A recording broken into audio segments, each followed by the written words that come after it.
Covid පරීක්ෂණ වාර්තාවෙන් මතු වූ අර්බුදය. ගෙදරට ගිහින් හොන්න වෙන්න තියෙද්දි මේ අප්පු අපිට PCR පොසිටිව් කියලා මැසේජ් එකක් ගහනවා. Express pearl සුන්බුන් මාතරිනුත් මතුවේ. මීගමු කලපුවේ ජලයත් පරීක්ෂාවට.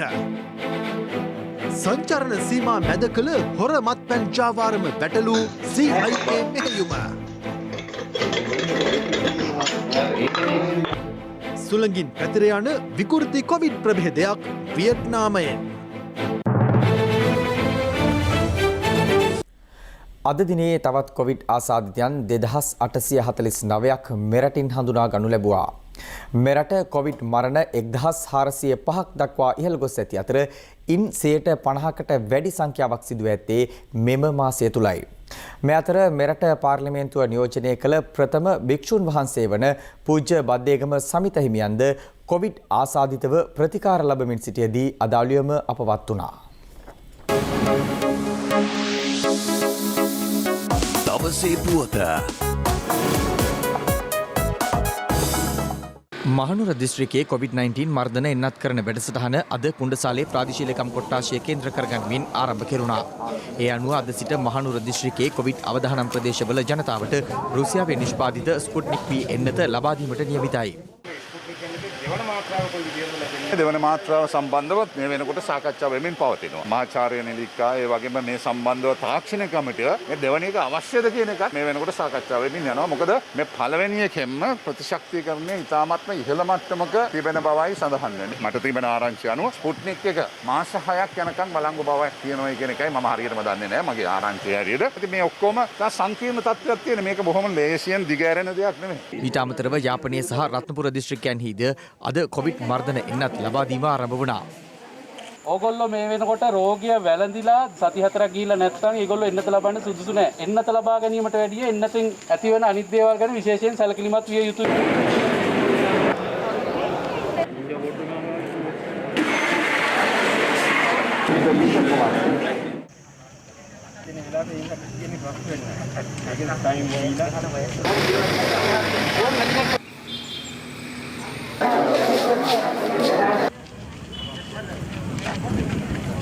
මේ අතර මාතර දිස්ත්‍රික්කයේ ජනතාව වෙනුවෙන් කොවිඩ් මර්ධන එන්නත් කටයුතු සිදුවන ආකාරය නිරීක්ෂණයට අද පෙරවරුවේ අග්‍රාමාත්‍ය මහින්ද රාජපක්ෂ මහතා එක් වුණා.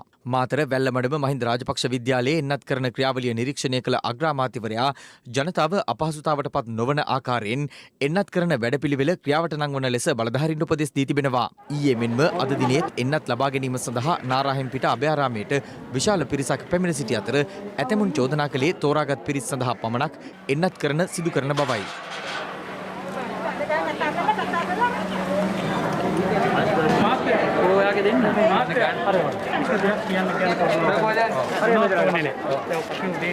කවුද මේ? මේ කවුද? කවුද යන්න කිව්වේ? අපේ හැමදෙරේ ගිය පාර මං ගෑගන්න කිව්වා. ඒ බලන්න කොනේ පැත්තට අපි ගත්තා. මෙයා මගේ අක්කා. අපි ගහනවා. මෙයා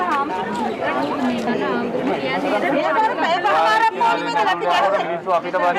මේ හැම බෑනේ. ඔයාලා පොඩ්ඩක් දුර තියාගෙන ඉන්නකෝ ඉතින්. I'm in the queue. I was in the queue but why I came in the other way? It's not fair. I'm out there ගෑගුවා. දෙපැත්තට ඉන්නකෝ. හරි. ඔයාලා රන් වෙන්න එපා මෙතන මොකද? කිව්වනේ දැන් නම දුන්නේ නැතිව ඉන්නේ එපා. නෑ නම දීපුවා තමයි ඉන්නේ. නම දුන්නේ නැත්නම් ඇතුලේ 400 විතර ගියානවනේ. ඒක බැලන්ස් එකට දීලා අනිතේ අනුගමනය නෑ දුන්නා. ප්ලීස්. අඳුරන ඉන්ජෙක්ෂන් එකකුත් වෙනද කියලා අන්න මොන්රටින්ද ගෙන්නන්න කියලා. ඒක මුරුත්තේ ආනන්ද වුණා කියන්නේ. වසංගතයේ තියෙන්නේ. දැන් බලන්න වාහන වලින් එන කට්ටියටයි තියෙන්නේ. ආම්දුරන්ට එව්වට දවසක් දාලා ගමේ මිනිස්සුන් එන්න කියනවා. එයාගේ ලොකු කට්ටිය නතර කරලා. දැන් 50ක් 100ක් 200ක් විතර ගියා. අඩු ගන්න පොලිමෙන් පහපා ගන්නේ නැතු. ඒව ගන්න නැහැ. ඒම කියන සාධාරණයක් තියෙනවා. ඊට වැඩි හොඳයි කොරෝනා ඇදිලා මැරෙන්නේ.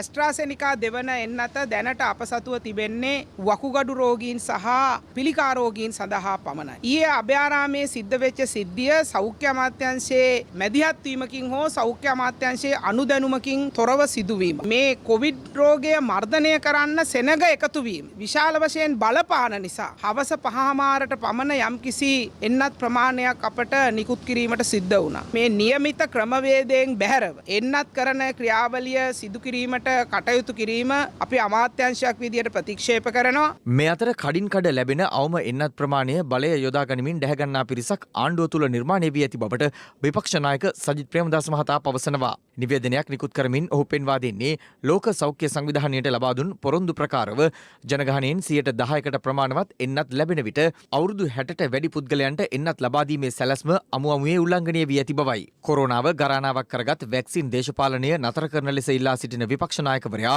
මෙරට ජනතාවට තවත් එන්නත් මාත්‍රා ලක්ෂ 280ක හිගයක් පවතින බව පෙන්වා දෙනවා. මෙරටට ගෙන්වන සයිනෝෆාම් එන්නත් මාත්‍රාවක් සඳහා ඇමරිකානු ඩොලර් 15ක වැය කරන අතර එම එන්නතම බංග්ලාදේශය ලබාගන්නේ ඇමරිකානු ඩොලර් 10කට බව විපක්ෂ නායකවරයාගේ නිවේදනයේ සඳහන්.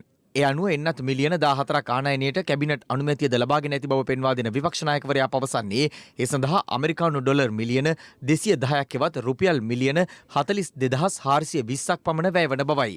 බංග්ලාදේශයේ එන්නත් ලබා ගන්නා මිල සමග සැසඳීමේදී මෙරටට අහිමි වන රුපියල් මිලියන 14140ක පමණ මුදලකට සිදු වූයේ කුමක්ද යන්න ආණ්ඩුව රටට හෙළි කළ යුතු බව විපක්ෂ නායකවරයා පවසනවා. මේ අතර සයිනෝෆාම් එන්නත් මිලදී ගැනීමේදී බංග්ලාදේශය සහ ශ්‍රී ලංකාව අතර මිලෙහි වෙනසක් පවතින බවට පළවන වාර්තා සම්බන්ධව මෙරට චීන තානාපති කාර්යාලය ට්විටර් පණිවිඩයක් නිකුත් කරමින් ප්‍රතිචාර දක්වා සිටියා. එහි දැක්වෙන්නේ බංග්ලාදේශ සෞඛ්‍ය අමාත්‍යාංශය එන්නත් ගැනීමේදී මිල සම්බන්ධව අවසන් එකඟතාවයකට පැමිණ නොමැති බවයි. ඒ අනුව සමාජ මාධ්‍යවල ප්‍රචාරය වන තොරතුරු අසත්‍ය බව පෙන්වා දෙන මෙරට චීන තානාපති කාර්යාලය අවධාරණය කරන්නේ මෙමගින් බංග්ලාදේශ රජය සමග සිදු කරමින් පවතින සාකච්ඡාවලට බාධා ඇති වී ඇති බවයි. මේ අතර මෙම ගැටලුකාරී තත්ත්වය සම්බන්ධයෙන් සෞඛ්‍ය සේවා අධ්‍යක්ෂ ජෙනරාල්වරයාද ඊයේ ප්‍රතිචාර දැක්වුවා. සයිනෝෆාම් එන්නත මිලියන 14ක් හදිසි මිලදී ගැනීමක් ලෙස සෞඛ්‍ය අමාත්‍යාංශ අනුමැතිය ඇතුව ඇමරිකානු ඩොලර් 15කට මිලදී ගන්නට බලාපොරොත්තු වෙන කියන කාරණේ ඇත්තද? ශ්‍රී ලංකාවට එම එන්නත ලබා දෙන්නේ ඇමරිකානු ඩොලර් 15කට. එය තීරණය කරනු ලබන්නේ එම සයිනෝෆාම් එන්නත නිපදවන ආයතනයත් ඔබගේ ටෙන්ඩර් මණ්ඩලය හා සාකච්ඡා කිරීමෙන් පසුව ඔවුන් විසින් අන්තර්ජාතිකව ලබා දෙනු ලබන මිල අනුව තමයි එම මිල තීරණය කරනු ලබන්නේ. විශේෂයෙන්ම ආසියාතික රටක් වන බංග්ලාදේශ වැනි රටවලදී මාත්‍රාවක් මිලදී ගන්නේ ඇමරිකානු ඩොලර් 10කට වගේ මුදලක මාධ්‍ය වාර්තා පළවෙනි මිලක් නෙවෙයි තියෙන්නේ. මිල කියන්නේ ඩොලර් 18 ඉඳලා ඩොලර් 4 වගේ පරාසයක තියෙන්නේ. ඒවා කරුණු කාරණා ගොඩක් එක්ක වෙනසක් වෙනවා. මේ අතර COVID-19 මර්ධන එන්නත්වල මිල ගණන් යුනිසෙෆ් වෙබ් අඩවියේ සඳහන් කර ඇති අතර එම දත්තවලින් පෙනී යන්නේ එන්නත නිෂ්පාදකයන් සිය නිෂ්පාදන විවිධ රටවලට විවිධ මිල ගණන් යටතේ අලෙවි කරන බවයි. මේ අතර ගෙවුණු දිනේ මෙරටින් කොවිඩ් ආසාදිතයන් 2882 දෙනෙකු වාර්තා වූ අතර ඉන් 55 දෙනෙකු විදේශගතව සිට මෙරටට පැමිණි පුද්ගලයන්. සෙසු 2827 දෙනා දේශීයව හඳුනාගත් අලුත් අවුරුදු පොකුරේ ආසාදිතයන්. ගෙවුණු දිනේ වැඩිම ආසාදිතයන් සංඛ්‍යාවක් ගම්පහ දිස්ත්‍රික්කයෙන් වාර්තා වූ අතර එම ගණන 541ක්. කොළඹ දිස්ත්‍රික්කයෙන් ආසාදිතයන් 442ක් ගෙවුණු දිනේ වාර්තා වූ අතර කළුතර දිස්ත්‍රික්කයෙන් ආසාදිතයන් 241ක් වාර්තා වුණා. මේ අතර සෞඛ්‍ය සේවා අධ්‍යක්ෂ ජෙනරාල්වරයා විසින් ගෙවුණු දිනේ කොවිඩ් මරණ 42ක් වාර්තා කරනු ලැබුවා. ඉන් මරණ 36ක් මැයි 14 සිට මැයි 28 දක්වා කාලය තුල සිදු ඇති අතර මරණ 6ක් සිදු ඇත්තේ ඊයේ දිනේ තුලයි. මෙලෙස මියගොස් ඇත්තේ පිරිමි පුද්ගලයන් 30ක් සහ කාන්තාවන් 12 දෙනෙක්. මේ වන විට මෙරටින් කොවිඩ් ආසාදිත මරණ 1405ක් වාර්තා වන අතර ඉන් මරණ 793ක්ම වාර්තා වන්නේ අප්‍රේල් 15 වෙනිදායින් පසුවයි. පසුගිය සතියක කාලය තුළ පමණක් මෙරටින් වාර්තා වූ කොවිඩ් මරණ ගණන 247ක්. කොවිඩ් දෙවන රැල්ල ආරම්භයේ සිට මේ දක්වා වැඩිම පිරිසක් මියගොස් ඇත්තේ අවුරුදු 71 ඉක්ම වූවන්. එම ගණන 663ක්. මීට අමතරව අවුරුදු 61ත් 70ත් අතර 367 දෙනෙකු සහ අවුරුදු 51ත් 60ත් අතර 206 දෙනෙකු මියගොස් තිබෙනවා. ලංකා සමසමාජ පක්ෂයේ විධායක සභිකයෙකු මෙන්ම හිටපු පාර්ලිමේන්තු මන්ත්‍රීවරයෙකු වූ පූජ්‍ය බද්දේගම සමිත හිමියන්ද කොවිඩ් නියුමෝනියා තත්ත්වයේ හේතුවෙන් අදාළියම අපවත් වුණා. ඒ මාතර පෞද්ගලික රෝහලක දැඩි සත්කාර ඒකකයේ ප්‍රතිකාර ලැබමින් සිටියේදී අපවත් වන විට උන්වහන්සේ පසු වූයේ 68 වන වියේ. බද්දේගම සමිත හිමියන් මීට දින කිහිපයකට පෙර කොවිඩ් ආසාදිතව ගාල්ල කරාපිටිය රෝහලට ඇතුළත්ව ප්‍රතිකාරගෙන යලි විහාරස්ථානයට වැඩම කර ඇති අතර පසු ඇති වූ ශ්වසන අපහසුතාවයක් හේතුවෙන් උන්වහන්සේ පසුගිය 27 වනදා රාත්‍රියේ මාතර පෞද්ගලික රෝහලකට ඇතුළත් වී තිබෙනවා. මෙරට පාර්ලිමේන්තුවට තේරීපත් වූ පළමු භික්ෂුන් වහන්සේ ලෙස සමිත හිමියන් 2001 වසරේ සිට 2004 දක්වා පාර්ලිමේන්තුව නියෝජනය කළ අතර දකුණු පළාත් සභා මන්ත්‍රීවරයෙකු ලෙසද කටයුතු කර තිබෙනවා. අපවත් වූ සමිත හිමියන්ගේ දේහය පිළිබඳ අවසන් කටයුතු අද පස්වරුවේ ගාල්ලේදී සිදු කෙරුණා.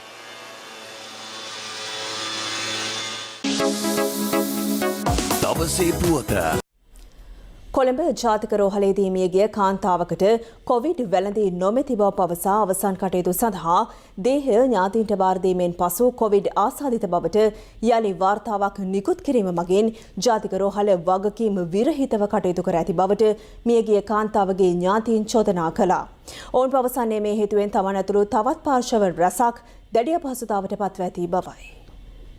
වේයන්ගොඩ උදම්මිට ප්‍රදේශයේ පදිංචිව සිටි වයස අවුරුදු 50ක කාන්තාවක් පසුගිය 17 වනදා කොළඹ ජාතික රෝහලට ඇතුළත් කර ඇත්තේ පිටකොන්දේ සිදු කිරීමට නියමිතව තිබූ ශල්‍ය කර්මයක් සඳහායි. ශල්‍ය කර්මය සිදු කර දින 3කට පසු එම කාන්තාව නිවසට ගොස් ඇති අතර යලිත් දින 3කින් ඇය රෝහල්ගත වී ඇත්තේ රෝගී තත්ත්වය උත්සන්න වීම හේතුවෙන්.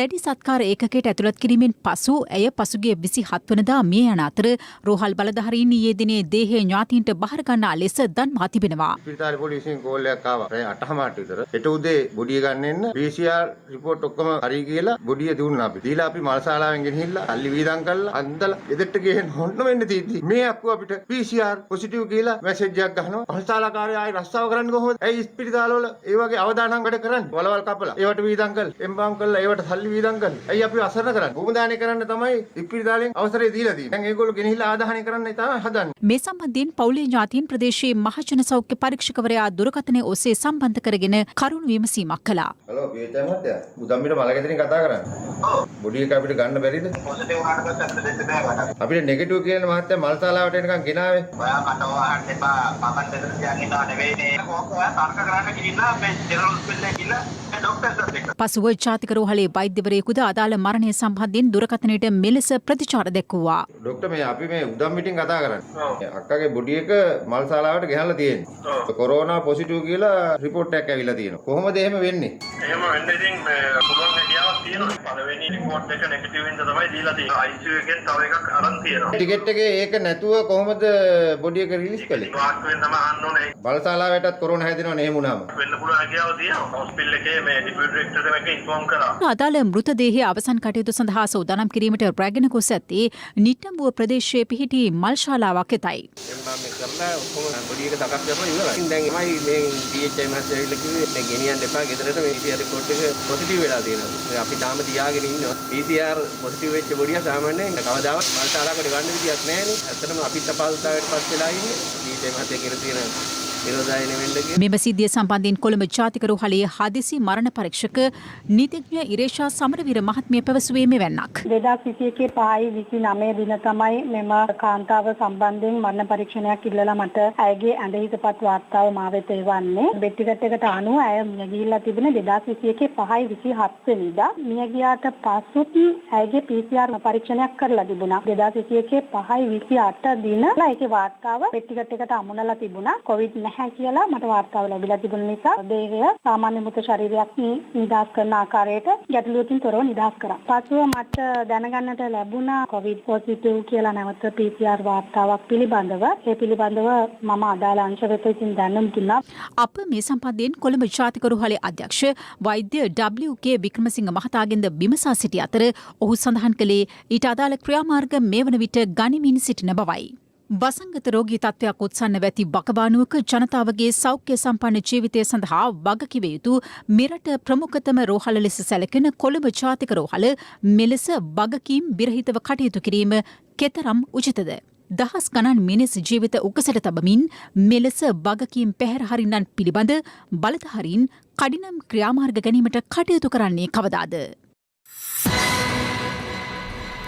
දිවයිනේ සියලුම ආර්ථික මධ්‍යස්ථාන විවෘත කිරීමට රජය ගත් තීරණයත් සමග අද පෙරවරුවේ බොහෝ ආර්ථික මධ්‍යස්ථානවලට එළවලු සහ පළතුරු තොග විශාල වශයෙන් ලැබී තිබුණා. කෙසේ වෙතත් එම බොහෝ මධ්‍යස්ථානවල එළවලු මිල පැවතියේ යම් ඉහළ මට්ටමකයි. මේ අතර කෘෂිකර්ම රාජ්‍ය අමාත්‍ය ශෂීන්ද්‍ර රාජපක්ෂ මහතා පැවසුවේ හෙට දිනයට අමතරව ජූනි මාස 3 සහ 4 දින තුලත් ආර්ථික මධ්‍යස්ථාන විවෘත කරන බවයි. ලබන 7 වෙනිදා දක්වා සංචලන සීමා අඛණ්ඩව ක්‍රියාත්මක වන අතරතුර අද සහ හෙට දිනේදී සියලු ආර්ථික මධ්‍යස්ථාන විවෘත කිරීමට රජය තීරණය කළා. ඒ අනුව අද පෙරළුවේ බොහෝ ආර්ථික මධ්‍යස්ථාන එළවලු සහ පළතුරු වලින් පිරී ඇති ආකාරය දක්නට ලැබුණා. කෙසේ වෙතත් බොහෝ මධ්‍යස්ථාන තුල නිසි සෞඛ්‍ය ක්‍රමවේද අනුගමනය කරන ආකාරය දක්නට ලැබුණේ නැහැ. මේ දඹුල්ල ආර්ථික මධ්‍යස්ථානයට එළවලු රැගෙන පැමිණි ලොරි රථ නිසා ඒ 9 ප්‍රධාන මාර්ගය අභිහිර වී තිබූ ආකාරයයි.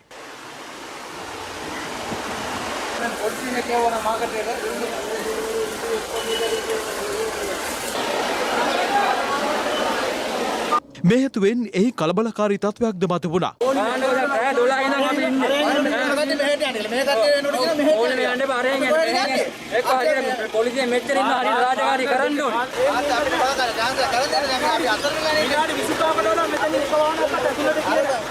ඔයයන්ට ජනට තියෙන මිල නම් සාමාන්‍ය සතුටුදායක තත්ත්වයක් තියෙනවා. අම්මිරිත් ඇවිල්ලා රුපියල් 160යි 70ක් තියෙනවා. පටු ඇවිල්ලා රුපියල් 130යි 40යි. පට්ටක් ගන්න පොඩ්ඩක් මිල පල්ලෙහායි යන්නේ රුපියල් 20යි 25යි. පතවල රුපියල් 130යි 140යි. තබුත්තේගම ආර්ථික මධ්‍යස්ථානයටද විශාල වශයෙන් එළවලු සහ පළතුරු තොග රැගෙන විත් තිබූ ආකාරයයි මේ. අද ඇත්ත වශයෙන්ම අපේ ආර්ථික මධ්‍යස්ථානයට පැමිණිච්ච ගොවියන්ගේ ගොවි නිෂ්පාදන වල හොඳ මිලක් හම්බුණා. කෙසේ වෙතත් ඇඹිලිපිටිය ආර්ථික මධ්‍යස්ථානයේ කෙසෙල් මිල ඉතා පහළ මට්ටමක පැවති බවට ගොවීන් චෝදනා කරනවා. බුල් කෙසෙල් වල මිල රුපියල් 10ක මට්ටමකට පහළ වෙලා ඇති නිසා කෝලි කුට්ටු රුපියල් 70ක වගේ මිලකට යන නිසා සීනි කෙසෙල් රුපියල් 30කටත් යන නිසා අප ගොවි සංවිධානවල ගොවි මහත්තුරු ඉතා අසරණ වෙලා තියෙනවා. කැපිටිපොළ ආර්ථික මධ්‍යස්ථානයේ කටයුතු සිදුවන ආකාරය පිළිබඳව සොයා බැලීමට රාජ්‍ය අමාත්‍ය ශෂීන්ද්‍ර රාජපක්ෂ මහතා එහි නිරීක්ෂණ චාරිකාවක නිරත වුණා. කෙසේ වෙතත් එහි සිටි පිරිසක් රාජ්‍ය අමාත්‍යවරයාට චෝදනා එල්ල කළේ පොහොර ලබා දෙන ලෙස ඉල්ලමින්.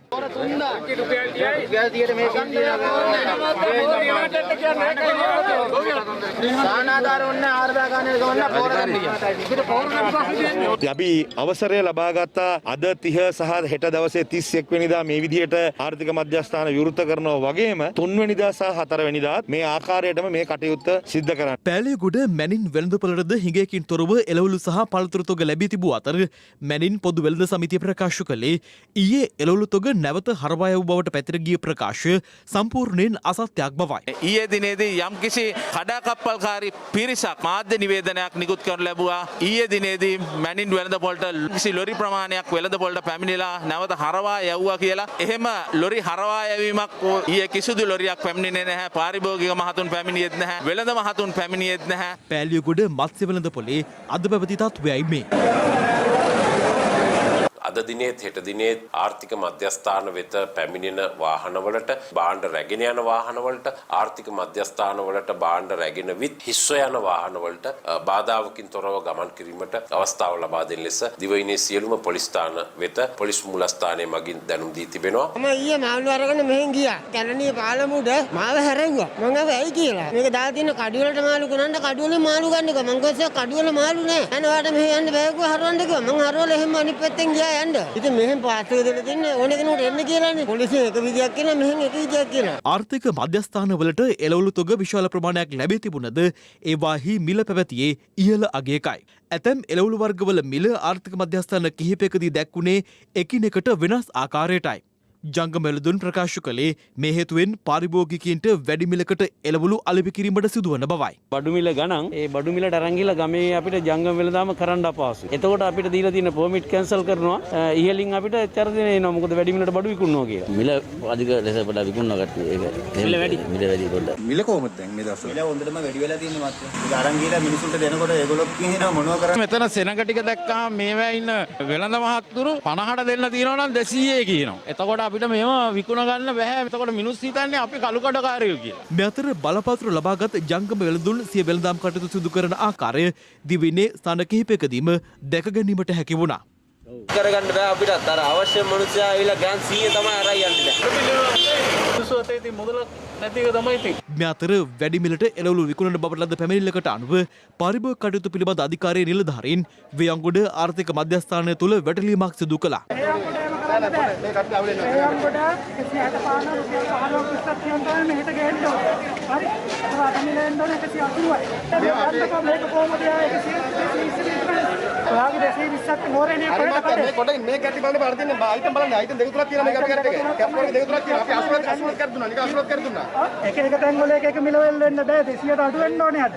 මෙතර බේකරි නිෂ්පාදන අලෙවි කරන ජංගම වෙළඳුන් සෞඛ්‍ය ආරක්ෂිත ක්‍රමවේද අනුගමනය කිරීම අනිවාර්ය බව බේකරිමයන්ගේ සංගමයේ පවසනවා. ඉතින් මේ අවස්ථාවේදී අපි ඉල්ලීමක් කරනවා මේ ජංගම රථ තුලින් වෙළඳාම කරන සියලුම දෙනා අර ආරක්ෂක ඇඳුම ඇඳීම අනිවාර්යයි. ෆේස් මාස්ක් එකක් අනිවාර්යයෙන්ම පළඳින්න ඕන. අත් ග්ලව්ස් තියෙන්න ඕන. මොනම හේතුවක් නිසාවක් අතින් ඇල්ලීමක් සිද්ධ කරන්න බෑ. නැත්තම් කොයි වෙලාවක හරි චූම් පාම් පොකුරක් බිහි වෙන්න බැරි කමක් නැහැ. මේ අතර සංචරණ සීමා ක්‍රියාත්මක වන අදත් පොලිසිය සහ හමුදා සමාජිකයින් මාර්ගවල සෝදිසි මෙහෙයුම් ක්‍රියාත්මක කළා. පොලිස් මාධ්‍ය ප්‍රකාශක නියෝජ්‍ය පොලිස්පති අජිත් රෝහණ මහතා පැවසුවේ දැඩි සංචරණ සීමා පැනවීම සමග රථවාහන ගමනාගමනය 40%කින් අඩු වී ඇති බවයි. පසුගිය පැය 24 කාල පරිච්ඡේදය තුළ නිරෝධායන රීති උල්ලංඝනය කිරීම වලට අදාළව පුද්ගලයන් 914 දෙනෙක් පමණ අත්අඩංගුවටගෙන තිබෙනවා. පසුගිය අවුරුද්දේ මාර්තු මාසයේ 18 වෙනිදා එදා සිට මේ දක්වා කාලය තුළ එක් දිනකදී වැඩිම සංඛ්‍යාවක් අත්අඩංගුවට ගත්තේ අද උදෑසන 6න් අවසන් වන පැය 24 කාලය තුළ. ඒ වගේම අත්අඩංගුවට ගෙන ඇති මුළු සංඛ්‍යාව මේ වන විට 17300ක් පමණ වෙනවා. කොවිඩ් ව්‍යාප්තිය හේතුවෙන් සංචරණ සීමාවන් දැඩිව ක්‍රියාත්මක වන මෙම කාල සීමාවේදී නීති විරෝධීව අධික මිල ගණන් වලට මත්පැන් විකිණීමේ ජාවාරමක් වටලීමට සුරාබදු දෙපාර්තමේන්තුවේ දීප ව්‍යාප්ත විශේෂ මෙහෙයුම් ඒකකය සමත් වුණා. අද CIA අනාවරණය ඒ පිළිබඳවයි.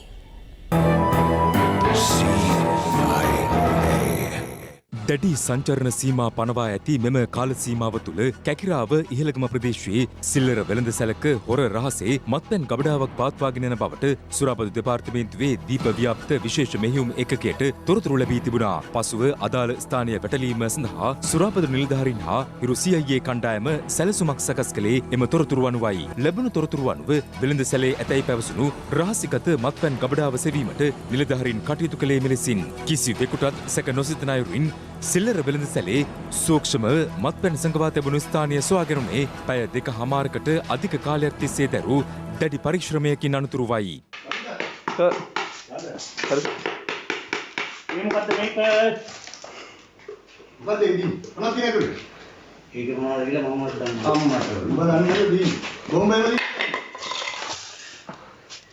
අම්මට සිරි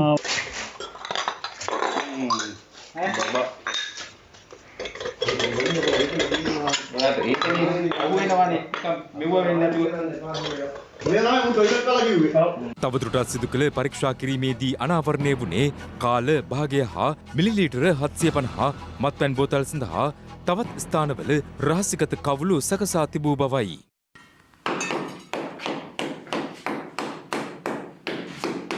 සුරාබදු නිලධාරීන් විසින් මෙහිදී රුපියල් ලක්ෂයකට අධික වටිනාකමකින් යුත් මත්පැන් තොගයක් සිය භාරයට ගත් අතර 60 හැවිරිදි සෙක්කරුවෙකුද අත්අඩංගුවට ගනු ලැබුවා. ඒ ආකාරයට විශාල මත්පැන් තොග පිට ස්ථානවල රැස් කර ගැනීමෙන් අති විශාල මිල ගණන් වලට විකිණීම සඳහා කටයුතු කිරීමට යම් යම් පුද්ගලයන් පෙළඹී තිබෙන බවට අපට තොරතුරු ලැබී තිබෙනවා. විශේෂ මෙහෙයුම් ඒකකයත් ඒ වගේම දිවයින පුරා පිහිටි සුරාබදු ස්ථානත් අපි සීරුවෙන් තබා තිබෙනවා. එවැනි ක්‍රියාකාරීත්වයක් තිබෙනවා නම් ඒ නැවැත්වීම සඳහා කටයුතු කිරීමට.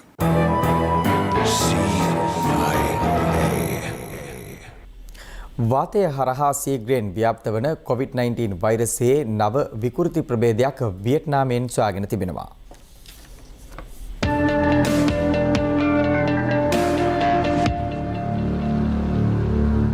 ගෙවුණු වසරේදී COVID-19 වෛරසය සාර්ථකව පාලනය කළ වියට්නාමය පසුගිය අප්‍රේල් මාසයේ සිට නැවතත් COVID-19 වෛරස ව්‍යාප්තියට ගොදුරු වී තිබෙනවා. මෙවර විට එරටින් දෛනික ආසාදිතයින් 200 ඉක්මවා වාර්තා වන අතර ගිය වසරේ සැප්තැම්බර් මුල සිට ඉක්ුත් 15 වෙනිදා තෙක් එරටින් කිසිදු මරණයක් වාර්තා වුණේ නැහැ. එහෙත් මෙවන විට දෛනික COVID මරණ එකක් හෝ දෙකක් වාර්තා වනවා. එවන් පසුබිමක පවතින COVID-19 වෛරසයට වඩා වේගයෙන් වාතය හරහා ව්‍යාප්ත වන COVID-19 නව විකෘති ප්‍රභේදයක් එරටින් සොයාගෙන තිබෙනවා. දැනට පවතින කොවිඩ් වෛරස ප්‍රභේදයන් වලට වඩා ඉහළ සම්ප්‍රේෂණ හැකියාවකින් යුක්ත මෙම නව ප්‍රභේදයේ සියලුම ජානදත්ත හැකි ඉක්මනින් නිකුත් කිරීමට බලාපොරොත්තු වන බව එරට සෞඛ්‍ය අංශ නිවේදනය කළා.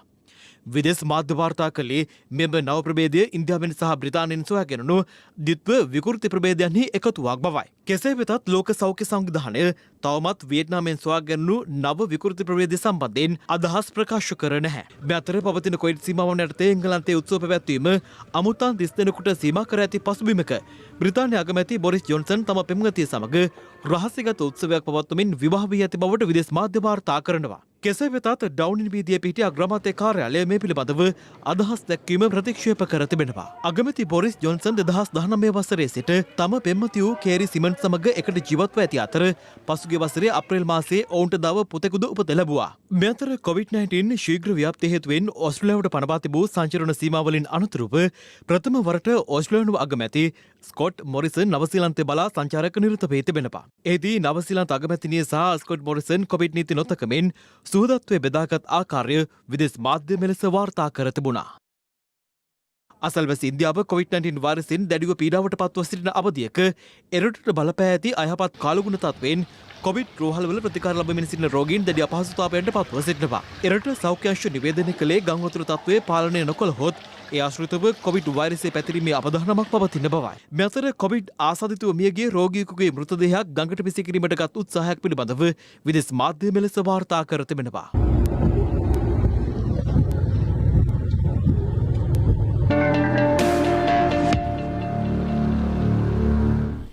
දෙදහස් විසි දෙක වර්ෂය සඳහා පළමු ශ්‍රේණියට සිසුන් ඇතුළත් කර ගැනීමට අදාළ අයදුම් පත්‍රය සහ උපදෙස් මාලාව මේ වන විට නිකුත් කර තිබෙනවා. අධ්‍යාපන අමාත්‍යාංශය සඳහන් කළේ ජූනි මස 30 වනදාට පෙර අයදුම්පත් සම්පූර්ණ කර පාසල් ප්‍රධානීන්ට බාර දිය යුතු බවයි. 2022 වසර සඳහා පළමු ශ්‍රේණියට සිසුන් ඇතුළත් කිරීමේ අයදුම් පත්‍රය සහ උපදෙස් මාලාව අධ්‍යාපන අමාත්‍යාංශය විසින් අද නිකුත් කළා. ඒ අනුව පළමු ශ්‍රේණියට ළමුන් ඇතුළත් කිරීමට අපේක්ෂා කරන මව්පියන් හෝ නීත්‍යානුකූල භාරකරුවන් එම අයදුම්පත සම්පූර්ණ කර ඒවා අදාළ පාසල් ප්‍රධානීන්ට ජූනි 30 වනිදාට පෙර ලියාපදිංචි තැපෑලෙන් යොමු කළ යුතු වනවා. අදාළ අයදුම් පත්‍රිකාව www.moe.gov.lk යන වෙබ් අඩවියට සහ www.hirunews.lk වෙබ් අඩවියට පිවිසීමෙන් බාගත කරගත හැකියි.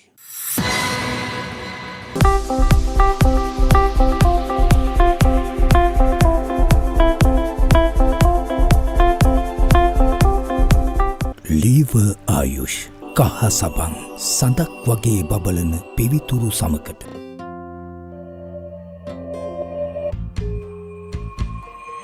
බඳවා ගැනීම ආරම්භ කර ඇත 0772.66.55 ස්ලිට් ඇකඩමි.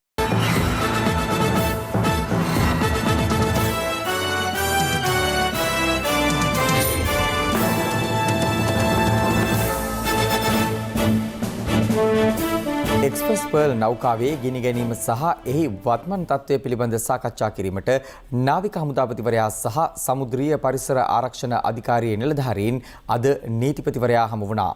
මේ අතර මෙරට සුන්දරතම වෙරළ තීරයක් මෙන්ම ඉහළ සංචාරක ආකර්ෂණයක් හිමි හික්කඩුව කොරල්පර ආශ්‍රිතවද නෞකාවෙන් විසිරුණු ප්ලාස්ටික් අපද්‍රව්‍ය හමු වී තිබෙනවා. කොළඹ වරායට නාවික සැතපුම් 9.5ක් දුරින් තිබියදී පසුගිය 20 වෙනිදා ගිනි ගැනීමට ලක් වූ එක්ස්ප්‍රස් පර්ල් නෞකාවේ ගින්න මේ වන විට බොහෝ සෙයින් පාලනය වී තිබෙනවා.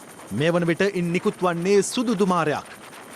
කෙසේ වෙතත් නෞකාව සිසිලනය කිරීමේ කටයුතු අඛණ්ඩව ක්‍රියාත්මක බව නාවික හමුදාව පැවසුවා. පසුගිය 27, 28 සහ 29 යන දිනවලදී අදෝරක්ත කිරණ සංවේදක නිරීක්ෂණ කැමරාවලින් ලබාගත් එක්ස්ප්‍රස් පර්ල් නෞකාවේ දර්ශන නාවික හමුදාව අද නිකුත් කළා. එහි දැක්වෙන්නේ දිනෙන් දින නෞකාවේ ගින්න පාලනය වන ආකාරයයි.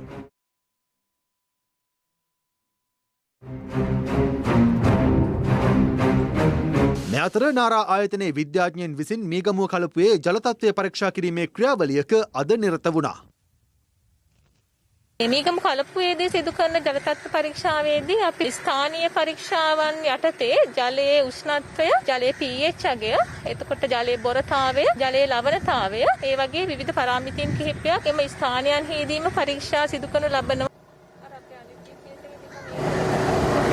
ගිනි ගැනීමට ලක් වූ එක්ස්ප්‍රස් පර්ල් නෞකාවෙන් වෙරළ වෙත පැමිණෙන අපද්‍රව්‍ය මේ වන විටත් වැඩි වශයෙන් ගොඩගසමින් ඇත්තේ වත්පෙළ සිට මීගමුව දක්වා වෙරළ කලාපයටයි. මේ අතර තුවාල ලැබූ කැස්බෑවෙකු අද දිනේදී මාරවිල තොඩුවාව මුහුදු තීරයට ගොඩගසා තිබූ අතර මෙම සත්වයාද නෞකාවෙන් නිකුත් වූ ප්ලාස්ටික් අමුද්‍රව්‍ය ආහාරයට ගන්නට ඇතැයි සැක කෙරෙනවා. ඒ නයිට්‍රික් අම්ලය ටොන් 25ක ප්‍රමාණයක් ඇතුළත් වී තියෙනවා මේ නෞකාව තුළ. ගොඩක් වෙලාවට නයිට්‍රික් අම්ලය දැවිලා වායුගෝල පරිසරයට මුසු වෙලා තියෙනවා. ඉතින් එතනදී අපිට තියෙන භයානකම තමයි මේ නයිට්‍රජන් වායුවේ ඔක්සයිඩ් වායුගෝලයට මුසු වීමත් සමගම එය ජලයත් සමග ප්‍රතික්‍රියා කරලා නයිට්‍රික් අම්ලය මිශ්‍ර වෙච්ච එහෙම නැත්නම් ආම්ලික වැසි රටේ ඕනෑම තැනකට පතිත වෙන්න පුළුවන්. මේ නයිට්‍රික් අම්ලය සමග ඇතිවන වැසි තුලින් අපිට ඇතිවෙන්න පුළුවන් බලපෑම ඉතා විශාලයි. ජලාශවලට වැටුනොත් ආම්ලිකතාවය ඇති වෙනවා. ඒවා ජීවීන්ට බලපානවා. වනාන්තර විනාශ වෙන්න පුළුවන්. කෘෂි නිෂ්පාදන කර්මාන්තයට බලපාන්න පුළුවන්. ඒ තුලින් ප්‍රභා සංශ්ලේෂණය ක්‍රියාවලියට බලපාලා නිෂ්පාදන ඉතාමත්ම අඩු වෙන්න පුළුවන්. ඒක නිසා මෙම සිදුවීම් තුලින් ඇතිවන්නා වූ දීර්ඝකාලීන බලපෑම් ඉතාමත්ම වැඩි. එක්ස්ප්‍රස් පර්ල් නෞකා ගින්නෙන් දකුණු වෙරළ කලාපයටද බලපෑම් එල්ලව ඇති අතර මෙරට සුන්දරම වෙරළ කලාපයක් වන හෙක්කඩුව කොරල්පරයේ පිහිටි වෙරළ තීරය ආශ්‍රිතවද ප්ලාස්ටික් අමුද්‍රව්‍ය විසිර ඇති ආකාරයයි මේ. මෙහිට අමතරව අහංගම මුදිගම අතර වෙරළ තීරයේ ගොඩගසා තිබූ අදාළ ප්ලාස්ටික් අපද්‍රව්‍ය සම්බන්ධයෙන් නාරා ආයතනයේ නිලධාරීන් සොයා බැලීමක් සිදු කළා. එක්ස්ප්‍රස් පර්ල් නෞකාවේ ගින්න නිසා මුහුදු වෙරළට ආපු සියලුම ද්‍රව්‍යවල සාම්පල් අපි ලබාගෙන තියෙනවා. දැන් ඒවා පරීක්ෂණාගාර තුල මේ වෙනකොට පරීක්ෂණ කරමින් පවතිනවා. නවතම ප්‍රවණතාවය තමයි අද මං හික්කඩුවෙන් සාම්පල්යක් ගත්තා. ඒකෙත් තියෙනවා දැන් මිදිගම ඒරියා එකේදී අපි සාම්පල් ලබාගෙන අපි මේක සම්බන්ධයෙන් පරීක්ෂණ ලක් කරනවා. මේ පැත්තට එන්න හේතුව තමයි සවුත් වෙස්ට් මොන්සූන් එක එස්ටැබ්ලිෂ් වීමත් එක්ක දේවල් ප්‍රවාහයන් කොළඹ සිට දකුණු දෙසට ගමන් කිරීමට මාරු වෙනවා. මේ මාරු වීමත් සමග තමයි එක්ස්ප්‍රස් නෞකාවේ තියෙන ද්‍රව්‍යයන් මේ දකුණු මුහුදු තීරයට එන්න පටන් ගන්නවා. නෞකාවේ සුන්බුන් හා උපද්‍රවකාරී කැලි කසල ඉවත් කිරීමේ කටයුතු සඳහා යුද හමුදා සහ ගුවන් හමුදා භට කණ්ඩායම් අදත් එක්ව සිටියා. මේ අතර ගිනිගැනීමට ලක් වූ නෞකාවේ රුසියානු ජාතික කපිතාන්වරයාගෙන් ප්‍රකාශයක් ලබා ගැනීම සඳහා අපරාධ පරීක්ෂණ දෙපාර්තමේන්තුවේ නිලධාරීන් අද පස්වරුවේ පැමිණියද කපිතාන්වරයා සතුව ලොග් සටහන් පොත් නොමැතිවීමෙන් එම කටයුත්ත සාර්ථක වූයේ නැහැ. මේ අතර එක්ස්ප්‍රස් පර්ල් නෞකාවේ ගිනිගැනීම හා එහි වත්මන් තත්ත්වය සම්බන්ධයෙන් සාකච්ඡා කිරීමට නාවික හමුදාපතිවරයා සහ සමුද්‍රීය පරිසර ආරක්ෂණ අධිකාරියේ නියෝජිතින් ඇතුළු පිරිසක් අද පෙරවරුවේ නීතිපතිවරයා හමු වුණා. තෙල් විසිරුමක් සිදු වෙලා තියෙනවා. කොහෙත්ම නැහැ. දැන් මේ වෙනකොට නවේ තත්ත්වය කොහොමද? අද පාන්දර වෙනකොට නවේ තත්ත්වය ඊට වඩා ගොඩක් හොඳයි. රෙඩ් හොට් ඒරියාස් බොහොම සුළු ප්‍රමාණයක් තියෙන්නේ. ඒකේ දුමාරයත් අඩුයි, ගින්නත් අඩුයි. මම හිතනවා තව දවස් කිහිපයක් යනකොට මේක සම්පූර්ණයෙන් වැඩපවත්වන්න පුළුවන්. ඒක නව දෙකට වීම හෝ මුහුදුපත් සිදුවා සිදුවේ නැති කියලා අපිට කියන්න පුළුවන්. දැනට තියෙන ගින්න මේ ආකාරයෙන්ම තිබ්බොත් කවදාකවත් මේ ස්ථානයේදී මුහුදුපත් වෙන්නේ නැහැ. හිරු රාත්‍රී 9:55 ප්‍රධාන ප්‍රවෘත්ති ප්‍රකාශය මින් නිමාවට පත් වෙනවා. පැත්ත නොගත් ඇත දැන ගැනීම අයිතිය තවදුරටත් අහුරු කර ගැනීමට ඔබගේ ජංගම දුරකථන